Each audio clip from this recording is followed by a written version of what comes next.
So let's say now you are prepared to wash this dead body. So there are a few things that you should know, few rulings that you should know.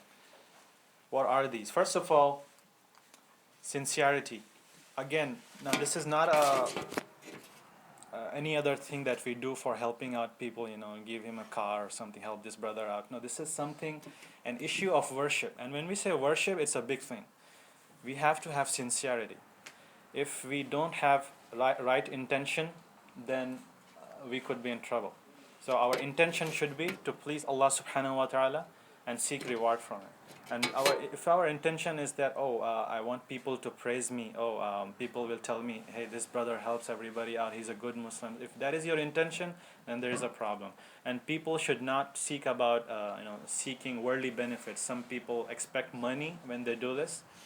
It's a job. Some people do it as a job. But people should not expect money. If people give you money, there is no problem. You can take it if that is your job. But you should not ask people to give money. That is makruh according to scholars. It's not recommended. It should be avoided. And then the person should know the knowledge. They should have the knowledge of the rulings. There are many special cases that people should be aware of, and we'll go over it in the next slide. But it can be like, okay, I want to wash the dead body, and then show up there, and you don't have, if you're not prepared, you got to have washing supplies, you got to ask certain questions to the deceased family.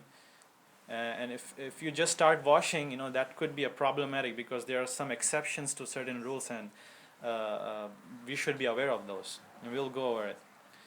And also, one of the things that people ignore is that when we wash the dead body, it should not be like a public display. It should not be, it should be under a closed place where inquisitive eyes don't really go about what's happening and so on. So it should be covered, and the body should be respected. Even though it's not alive, we have to respect the dead body. The lots of do's and don'ts again. One of them we'll see is the gender restriction, in the sense that if a person who died was a man, only a man can give bath to him or wash him, and same thing for the woman. But you can't say it's my mother or it's my daughter, I want to wash it. No, that's not allowed for a man. Same thing for the sisters. But there is an exception, as I mentioned last time, that a spouse can wash the deceased. In many cultures, and in some madhab, I read this recently, that they don't allow it. But the book that I'm following and the many fatwa sites that I referred, they mention many authentic evidences that it is okay for a husband to wash the wife, and a wife can wash the husband. What is the evidence that they give? They give 3 evidences, 3 instances, 3 events. The 4th Khalifa, what was his name? Sayyidina Ali radiallahu anha. He washed the dead body of Fatima radiallahu anha. And same thing with our first Khalif. This was the other way around. Who was he? Our Abu Bakr radiallahu anhu. Who washed his dead body? His wife did. And also same thing happened with the 3rd Sahaba, Abu Musa. His wife Abdullah washed him. And this is authentic, no denying that. And the scholars also mention that this was well known to Sahaba, and no one denounced them for this. Nobody denounced them. Of course, they are like the best people, the Khulafa. So nobody objected. And there was a consensus on this point. This was the Council of Senior Scholars from Saudi Arabia. They said, all that committee, they said that it is okay, no problem for them to wash. There are some people who say that the relationship ceases to exist after the woman dies and so on, and so it should not wash. But again, when we say a fiqh ruling, it's very important that we need to have a proof. When you're saying you cannot do that, you need to have a proof. And in Sunnah, the scholars said that in Quran and Sunnah, there is no authentic evidence which points to the fact that you cannot wash your spouse's body and so on. This is just an opinion that is very famous in subcontinent that you cannot, just letting you know. It's up to you what scholars you follow. And also, a divorced person cannot wash though. That's an exception. I mean, the general ruling. You're not married, then you can't wash. And then hiding the details. So when you wash a person,